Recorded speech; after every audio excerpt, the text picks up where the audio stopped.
Hello everyone. सो अब हमारा जो नेक्स्ट एंड लास्ट टॉपिक है हमारा कौन सा है, assertion and reasoning type question. तो अभी आपको ये this one is new for you, ठीक है। इसके लिए मैं आपको ये एक्सप्लेन करके दे रही हूँ कि असर्शन और रीजनिंग में आपको करना क्या है, ठीक है।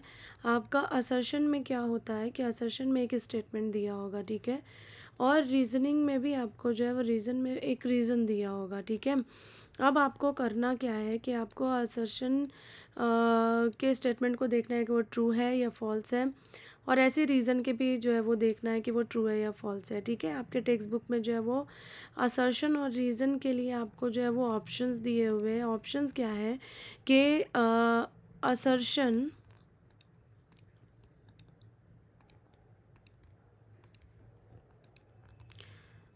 और रीज़निंग, ठीक है। आपका क्या दिया हुआ है कि अगर असर्शन जो है वो फर्स्ट वन जो है आपका फर्स्ट का ऑप्शन क्या है कि अगर असर्शन जो है वो ट्रू होता है और ये रीजनिंग फॉल्स होता है तो आप किस पर टिक करोगे, आप टिक करोगे क्वेश्चन नंबर 1 पे, ठीक है। और दूसरा है आपका जो है क्या दिया हुआ है कि अगर आपका असर्शन फॉल्स होता है और रीजनिंग ट्रू होता है तो आप टिक करोगे 2 पे। अगर आपका जो है वो थर्ड वन है कि अगर दोनों ट्रू होता है तो आप टिक करोगे 3 पे, और फोर्थ वन है आपका कि अगर आपका दोनों फॉल्स होता है तो आप टिक करोगे फोर्थ वन पे, ठीक है। अब ये जो है ये पैटर्न आपको खुद याद करके जाना है, समझ में आ रहा है। ये आपको वहाँ पे एग्ज़ाम में पेपर में दिया नहीं होगा, ये आपको खुद याद करके जाना है। 1 2 3 4 आपको पता होना चाहिए कि क्या मतलब होता है, ठीक है।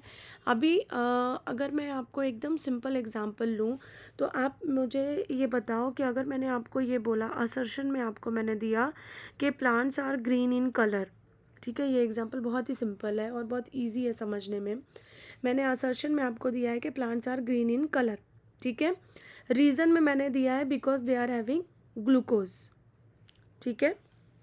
अब मुझे बताओ ये आपका असर्शन क्या है कि इसमें हमने एक statement plants are green in colour, तो हाँ सच में प्लांट्स जो है वो ग्रीन कलर के होते हैं।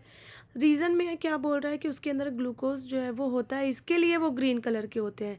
जबकि आपको पता है कि ग्रीन कलर क्या ग्लूकोज की वजह से होते हैं या क्लोरोफिल की वजह से होते हैं।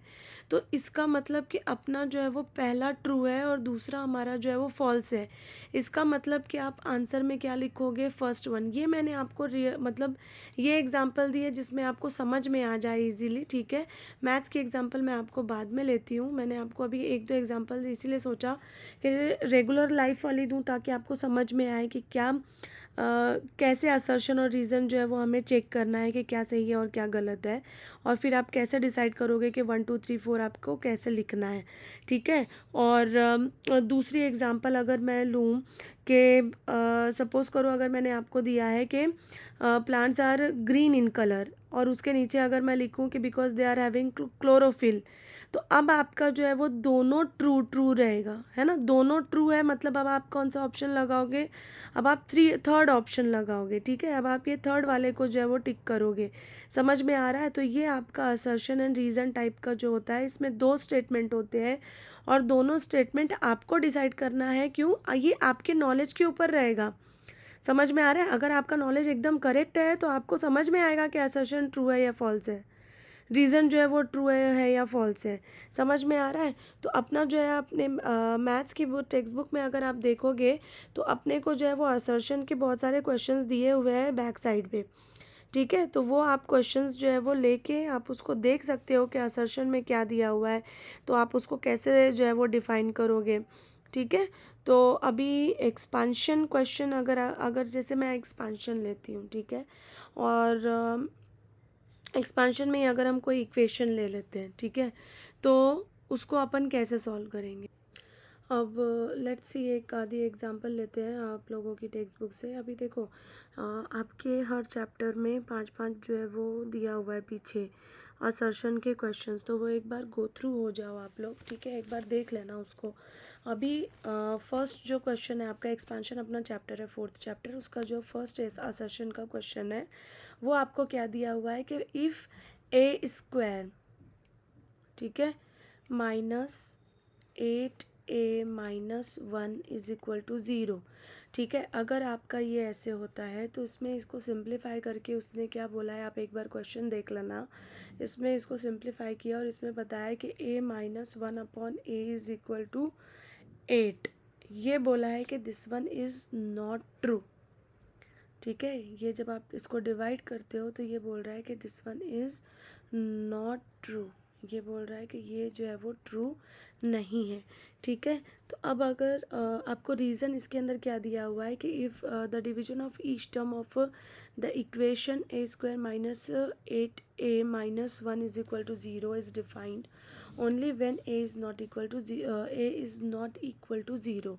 ये आपको दिया हुआ है कि यानी कि वो क्या बोलना चाह रहा है कि ये इक्वेशन को अगर जब आप डिवाइड करते हो a से, ठीक है, तो जो आपका आंसर है, देखो अगर आप इसको डायरेक्टली देखोगे तो ये ट्रू कब हो सकता है, अगर मैंने यहाँ पे जो है वो ए की वैल्यू रख दी है ज़ीरो, तो ये क्या हो जाएगा, ये नॉट डिफाइंड हो जाएगा। आपको पता है ना, किसी भी वैल्यू के अपॉन में अगर अपन ज़ीरो रखते हैं तो ये वैल्यू इन्फिनिटी लूप में चली जाती है, तो ये जो है वो नॉट डिफाइन हो जाएगा, राइट। इसका मतलब कि अपना जो ये वाला स्टेटमेंट है, कौन सा रीज़न वाला स्टेटमेंट है, ये भी ट्रू है। ठीक है, तो आंसर आपका क्या हो रहा है कि आपका जो फर्स्ट वन है जो वो भी ट्रू है और जो सेकंड वन है वो भी ट्रू है। यानी कि अपने जो दोनों हैं वो क्या आ रहे हैं, दोनों अपने ट्रू आ रहे हैं।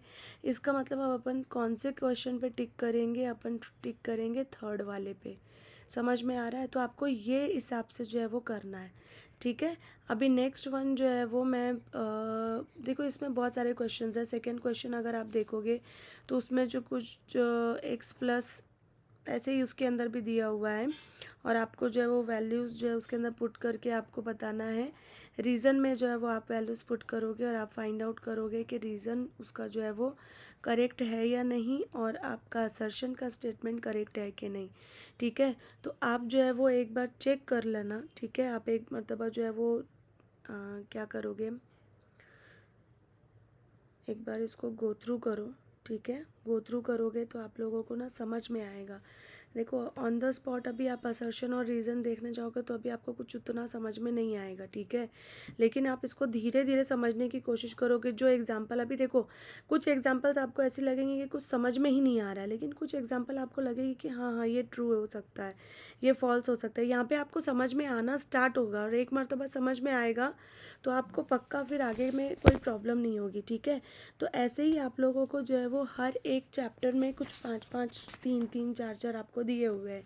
ठीक है, वो 4-4 क्वेश्चंस जो है वो आप लोग एक बार देख लो और उसको गो थ्रू करो। ऐसे ही एक क्वेश्चन आपको दिया हुआ है फैक्टराइजेशन में। फैक्टराइजेशन में एक क्वेश्चन दिया है आपको कि 3x square minus 8x minus 15, ये बोला है कि ये इट इज़ नॉट फैक्टराइजेबल। ठीक है, और दूसरा उसका रीज़न क्या बोला है कि अगर आपके पास कोई इक्वेशन है x square plus b x plus c, इस फॉर्म में अगर कोई इक्वेशन है और आप उसमें अगर बी स्क्वायर माइनस 4ac ये आप अगर फाइंड आउट करते हो और ये अगर आपका परफेक्ट स्क्वायर निकलता है तो ही जो है आप उसके फैक्टर्स कर सकते हो, और अगर आप उसका परफेक्ट स्क्वायर नहीं निकलता है तो आप उसके फैक्टर्स नहीं कर सकते। ठीक है, ये आपके दो स्टेटमेंट दिए हुए हैं। ठीक है, अब हम क्या करेंगे कि ये वाला स्टेटमेंट लेंगे, फर्स्ट वाला स्टेटमेंट लेंगे। ठीक है, फर्स्ट वाले स्टेटमेंट में आप क्या करोगे, ए बी सी की वैल्यू फाइंड आउट करोगे। ए बी सी की वैल्यू क्या है, ए देखोगे तो एक्स स्क्वायर का कोएफिशिएंट मतलब अपना ए इज़ इक्वल टू क्या होगा, 3 होगा। बी इज़ इक्वल टू आप देखोगे तो -8 होगा and c is equal to आप देखोगे तो -15 होगा। ठीक है, अब आप इसको क्या करोगे, b square minus 4ac find out करो। बी स्क्वायर माइनस 4ac जब आप इसको फाइंड आउट करोगे तो क्या हो जाएगा, -8 का स्क्वायर -4 मल्टीप्लाई बाय ए अपना है 3 मल्टीप्लाई बाय -15। ठीक है, इसको जब आप सिंप्लीफाई करोगे, ये स्क्वायर इज़ ऑलवेज पॉजिटिव, तो आप यहाँ पे लिखोगे 64 माइनस। ठीक है, आप इसको जो है वो मल्टीप्लाई करोगे तो ये आप मल्टीप्लाई करोगे तो आपको क्या मिलेगा, ये मिलेगा 180। ठीक है, 180 मिलेगा। इसका मतलब आपका टोटल, इसको क्या करोगे, ये है माइनस इंटू माइनस अपना जो है वो प्लस होएगा। ठीक है, तो आप इसको क्या करोगे, ऐड करोगे तो आपको मिलेगा 244, ठीक है, ये आपको मिलेगा 244। ये जब अब देखोगे तो ये क्या है, ये जो है वो ग्रेटर देन ज़ीरो है, ठीक है। ये परफेक्ट स्क्वायर है क्या, ये परफेक्ट स्क्वायर नहीं है, ठीक है। इसका मतलब कि ये क्या हो रहा है, ये फैक्टराइजेबल नहीं है। इसका मतलब अपना जो ये स्टेटमेंट है कि this one is not factorisable, ये क्या रहेगा, ये स्टेटमेंट ट्रू रहेगा, ठीक है। अब अपन दूसरा स्टेटमेंट क्या कौन सा लेते हैं, रीज़न वाला लेते हैं। रीज़न वाले में आप पढ़ोगे कि ये जो होता है a x square plus b x plus c, ये जो है वो this function have no linear factor, इसके कोई लीनियर फैक्टर नहीं हो सकते। कब नहीं हो सकते, अगर आपका बी स्क्वायर माइनस फोर ए सी अगर आपका ग्रेटर देन ज़ीरो आता है या फिर लेस देन ज़ीरो आता है तब, ठीक है। तो आपका जो है वो इसके फैक्टर्स जो है वो रियल नहीं हो सकते। तो इसके रियल फैक्टर्स कब हो सकते हैं, जब ये जो है वो परफेक्ट स्क्वायर होगा तब भी हो सकते हैं। इसका मतलब कि आपका जो रीज़न है वो भी ट्रू है, तो आपका दोनों ट्रू आ रहा है, तो हम क्या लेंगे, इसका मतलब कि हम जो है वो थर्ड वाले को टिक करेंगे। समझ में आ रहा है। अब ऐसे ही कोई भी एक और ऐसी कोई एक क्वेश्चंस ले लो और आप देख लो, तो आपको थोड़ा आइडिया मिल जाएगा कि आपको असर्शन और रीज़न में एग्जैक्टली आपको करना क्या है और आपको कैसे फाइंड आउट करना है, कि आप इसको कैसे सॉल्व करोगे और फाइंड आउट करोगे कि कौन सा स्टेटमेंट ट्रू है और फॉल्स है। समझ में आ रहा है। ऐसे ही आपके पास एक स्टेटमेंट है किसका है, इंडाइसेस का, ठीक है। इंडाइसेस का एक स्टेटमेंट दिया हुआ है, यहाँ लिखती हूँ मैं। एक स्टेटमेंट आप अपना इंडाइसेस का ही है। 23 क्वेश्चन आप देखोगे आपके इस पे तो बुक में 23 क्वेश्चन है, उसमें असर्शन में दिया हुआ है, असर्शन में दिया हुआ है 4x is equal to 8y into 16 ठीक है। और क्या दिया हुआ है इसके आगे दिया हुआ है 2x is equal to 3y। ये आपका असर्शन का स्टेटमेंट है, ठीक है। रीज़न में आपको क्या दिया हुआ है, रीज़न में आपको दिया हुआ है 4x is equal to 8y into 16 और यहाँ पे आपको क्या दिया हुआ है 2 2x is equal to 2 3y, ठीक है। ये दिया हुआ है। और क्या दिया हुआ है, इसमें आपको दिया हुआ है कि 2x, इसके बाद लिखा हुआ है 2x is equal to 3y, that means 2x minus 3y is equal to 0। ये आपका रीज़न का स्टेटमेंट है, ये इतना बड़ा, और ये जो है वो आपका असर्शन का स्टेटमेंट है, ठीक है। अब यहाँ पे जो है वो हम चेक करते हैं कि क्या चीज़ दी हुई है, ठीक है। अब आप इसको जब सॉल्व करोगे, ठीक है, आपको इसको क्या मिलेगा, आप जब इसको सॉल्व करोगे, फर्स्ट असर्शन का मैं ले रही हूँ, ठीक है। 4x है ना, तो मैं 4 के प्लेस पे क्या इसको लिख सकती हूँ क्या, 2 का स्क्वायर और यहाँ पे x लिख सकती हूँ, राइट। यहाँ पे मैं लिख सकती हूँ 2 का क्यूब y, ठीक है। और ये तो देखो आपको पता है कोई भी वैल्यू रेस टू ज़ीरो होती है तो वो 1 रहती है, राइट। तो मैं इसको लिख सकती हूँ इस तरीके से। तो मुझे क्या मिल गया, मुझे मिल गया 2x is equal to 2 3y, ठीक है, मुझे ये मिल गया। ओके। अब अपने पास जो एक थ्योरम अपन ने पढ़े हैं, राइट, हमारे पास एक थ्योरम है और मैंने आप लोगों को बताया है किस में है वो, 7b में, ठीक है। 7b में अगर आपकी वैल्यू आती है इस तरीके से, तो हम क्या करते हैं, अगर आपका बेस सेम है, ठीक है, तो हम यहाँ पे लिख सकते हैं 2x is equal to 3y।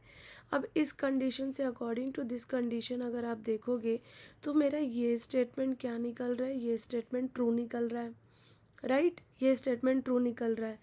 अब जो हमारा सेकेंड स्टेटमेंट दिया हुआ है, कौन सा, रीज़न वाला, तो रीज़न वाला आप देखोगे तो वही दिया हुआ है जो अभी मैंने सॉल्व किया, राइट, यही दिया हुआ है ना, यहाँ तक के तो स्टेप ही वही है, राइट। तो ये अपना जो है ये भी अपना ट्रू दिया हुआ है, तो दोनों स्टेटमेंट हमारे क्या हैं, दोनों स्टेटमेंट हमारे ट्रू है।